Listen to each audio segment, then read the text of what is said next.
Ay isang matinik na abogado na dumulog po ngayon sa Senado para po paimbestigahan yung mga bagay-bagay na nangyari po sa nagdaang 2022 o 2025 elections.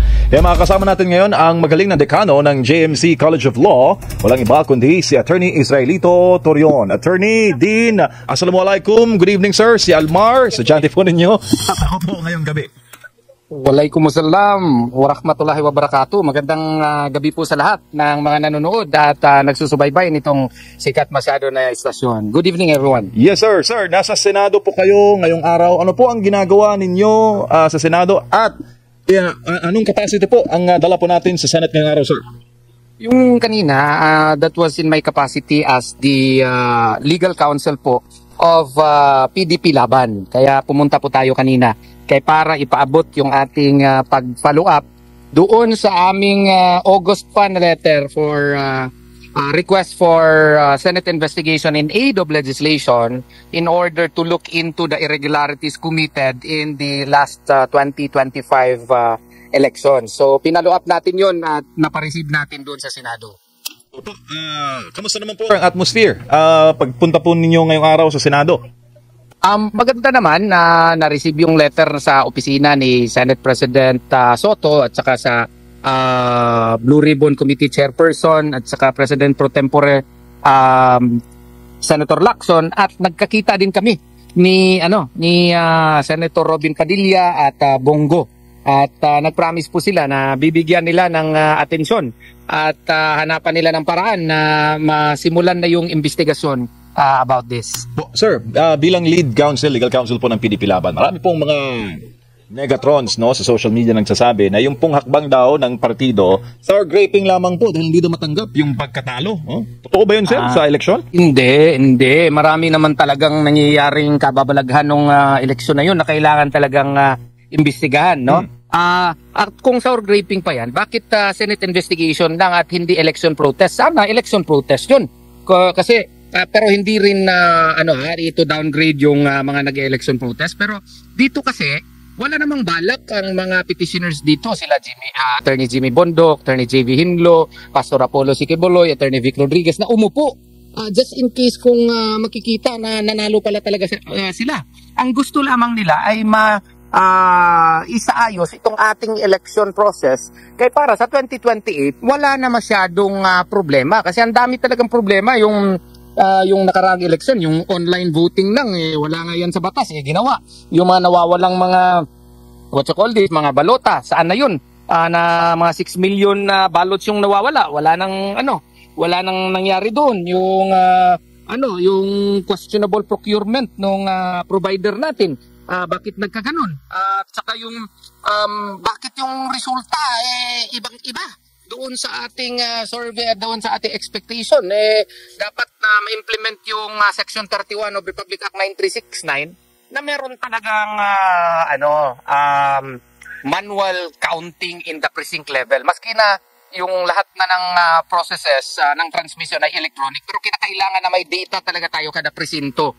Makita ng tao kung ano ang boto, babasahin talaga ng mga BEI bago electronically submit para may hard data tayo kada presinto at ma-double check natin, triple check natin kung ano talaga ang resulta kada munisipyo, kada probinsya at kada rehiyon para wala na ma-check na to kung may dayaan ba o may magic ba na nangyayari. Ngayon kasi na proseso, wala tayong ganyan. Lahat computer, minagic lang yung mga numbers sa tingin natin. Opo, attorney, alam natin na napakatindi ng kampanya natin sa nagdaang eleksyon under the Duterte slate. At marami po ang mga nagsasabi na kung totoong walang dayaan, bakit daw nanalo si Senator Bato, si SBG, at si Senator Marcoleta, gayong revenge vote po ang ginawa ng mga Pilipino nung nagdaang eleksyon. Dapat hindi sila nanalo kung totoong walang dayaan. Anong masasabi mo doon, attorney? Maling-mali na analysis yan. Hindi lang sana dapat sila Senator Bato, sina Senator Bongo at si Senator Marcoleta ang nanalo. Dapat si Attorney Jimmy Bondok, si Pastor Apollo Siquiboloy, si Attorney Vic Rodriguez, si Attorney JB Hinlo, si Doc Mata.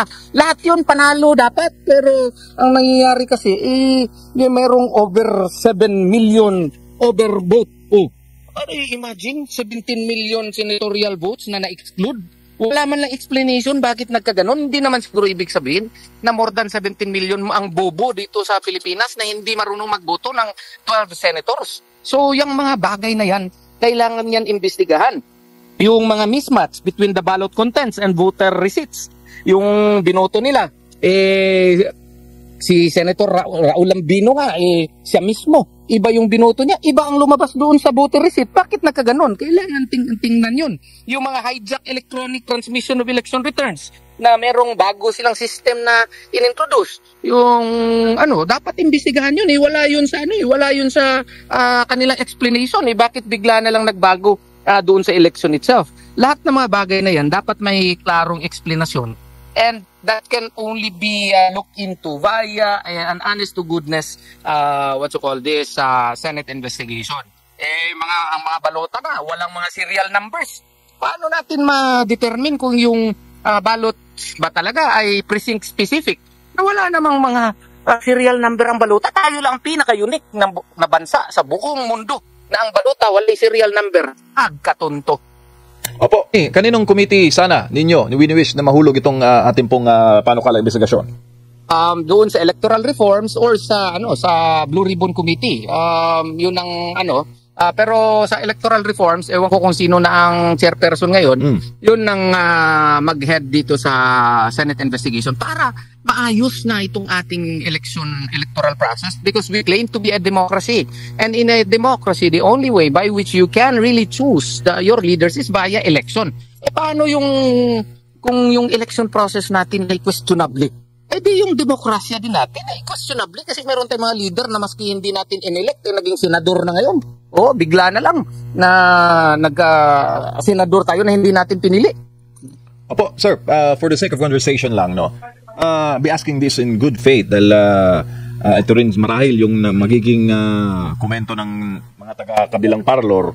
Action sasabihin nila, walang kwenta yan kasi alam mo naman, attorney, ang SP ngayon, Tito Sen, at ang pro tempore, Ping Lacson at chairman pa ng Blue Ribbon ay mga manok po ng nagdaang administrasyon sa eleksyon. Tingin po ninyo, actionan po kaya nila itong hakbangan na ito? Sana. At tayo, dudua tayo, nag-pray tayo palagi sa Poong May Kapal kay Allah Subhanahu wa Ta'ala. Malay mo, baka hindi sila patutulugin ng Poong May Kapal at makonsensya sila at they will decide one day to look into it. Kaya para din, kasi ang panahon kasi, brother, parang gulong yan Malay mo in the future, tayo na naman ang nasa taas. Sila na naman ang nasa baba. Di ba? Ayaw din nila siguro na yapak-yapakan lang sila at magic-magicin lang ang election returns.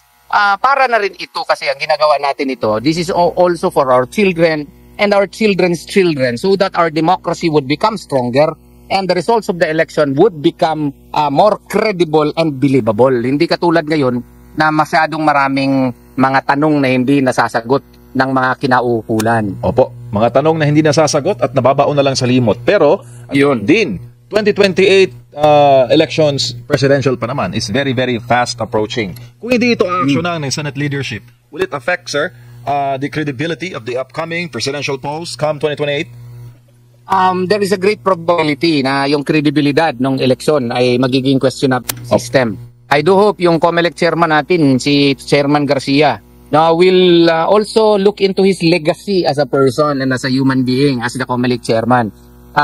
Even if wala sigurong Senate investigation, perhaps he can make a name for himself, to make it as his legacy to cleanse the election process because it is within his power and likewise within his power of his fellow commissioners, sana maintindihan nila na itong ginagawa natin ay hindi ito para sa pangsarili natin, hindi naman ako kandidato last election Ang ginagawa natin ito para sa ating bansa, para sa future ng ating mga anak at mga anak ng ating mga anak. Sir, marami po nagtatanong sa ating comment section kung tainted na po ng pagdududa ang paparating ng 2028 elections. Sakayin daw po ba sa batas ang magkaroon o manawagan po ng boycott elections? Dahil yung pa raw ang silbi ng eleksyon kung wala rin, hindi naman magiging kapani-paniwala ang magiging resulta nito, attorney? Hindi rin ako magpanig dyan. Kasi kung mag-boycott tayo, walang mayayari sa atin. Ang dapat nating gawain, let us meet the problem head-on. Kung may problema sa sistema, i-fight natin palagi katulad ng ginagawa natin. Dapat hindi tayo mawala ng boses. Kalampagin natin ang nasa gobyerno ngayon para they will be forced to take into action. Ang next kasi nito, international na natin itong panawagan natin.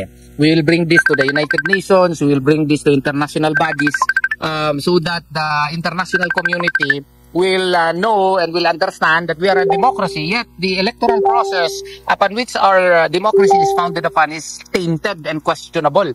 And we will ask the international community to intervene and help us attain a true democracy founded upon clear electoral process.